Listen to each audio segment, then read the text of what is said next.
Ley lines. A curious, rather quaint subculture found deep within old-school archaeologist fields. Like that of the crop circle, they are looked upon with an air of cynicism. The ley line is another intriguing theory that once one begins to dig into, finds the work of passionate, revered, and highly capable individuals who pursued the subject with hunger. One begins to see a rather compelling and convincing side to the field of study, which the deeper one digs into, the more convinced one can become. The Earth Mysteries movement. Much of modern culture is aware of the rebellious nature during the 60s. People rebelled in many ways, and the music became legendary. However, what many people may not be aware of is that there is also a rebellion within academic archaeology. John Mitchell was one particular individual who played a major role in promoting a belief in ley lines. His respected status risked, as we have discussed many times, for if one even in the most established of positions can find their career disintegrate around them simply for not supporting currently funded paradigm. Yet regardless, John helped to professionalize the discipline. His acceptance, but more importantly, his valiant public exposure of his opinion, made the subject a movement, no longer a cynical pseudo-vocation. The transcendence of theory to reality for ley lines meant that it was no longer an amateur-dominated field of research. As one would imagine, these so-called ley lines, upon exploration, began to suggest that not only were they indeed real, but an ancient, advanced, lost, or possibly hidden civilization not only built along them, but that evidence began to mount that, by doing so, energy fields not yet fully understood in the modern world were somehow being harvested or utilized by these ancient structures.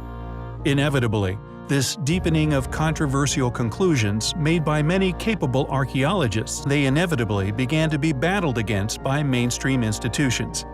It was in the latter decade that advocates of energy fields and their significance within an extremely ancient culture, who somehow knew of these complex grid systems, was ultimately the rub, as with the pyramids. It is the advanced nature of ancient ruins, later realized, which sentences said site to dismissal, conspiracy, and ignorance by funded institutions. Thus, anyone who had researched and subsequently become convinced of ley lines began to be labeled as members of the counterculture, where, in the words of the archaeologist Matthew Johnson, quote, "they were attributed with sacred significance or mystical power."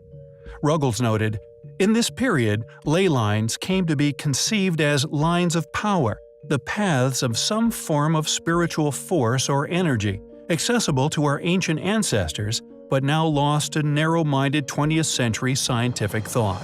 End quote. It seems like the many other relics of an antiquity, which displayed extraordinary abilities and knowledge, must be brushed under the rug, regardless of the fact that anyone with even the smallest faculty of logic within their cranium can clearly see that there is a mountain of not only compelling evidence to suggest their existence, but that there is an equally large amount of information, due to restriction in many forms, yet to be understood. Ley lines have been subsequently characterized as a form of pseudoscience. Within the Skeptics Dictionary, Robert Todd Carroll noted that none of the claims about magnetic forces underpinning putative ley lines have been scientifically verified. Williamson and Bellamy characterize ley lines as, quote, "one of the biggest red herrings in the history of popular thought." One criticism of Watkins' theory stated that given the high density of historic and prehistoric sites in Britain and other parts of Europe, finding straight lines that connect sites is trivial and ascribable to coincidence. Johnson stated that, quote, "ley lines do not exist." He cited Williamson and Bellamy's work in demonstrating this, noting that their research showed how the density of archaeological sites in the British landscape is so great that a line drawn through virtually anywhere will clip a number of sites. In 2004, John Bruno Hare wrote, quote, "Watkins never attributed any supernatural significance to leys. He believed that they were simply pathways that had been used for trade or ceremonial purposes, very ancient in origin, possibly dating back to the Neolithic, certainly pre-Roman. His obsession with lays was a natural outgrowth of his interest in landscape photography and love of the British countryside. He was an intensely rational person with an active intellect, and I think he would be a bit disappointed with some of the fringe aspects of ley lines today." End quote.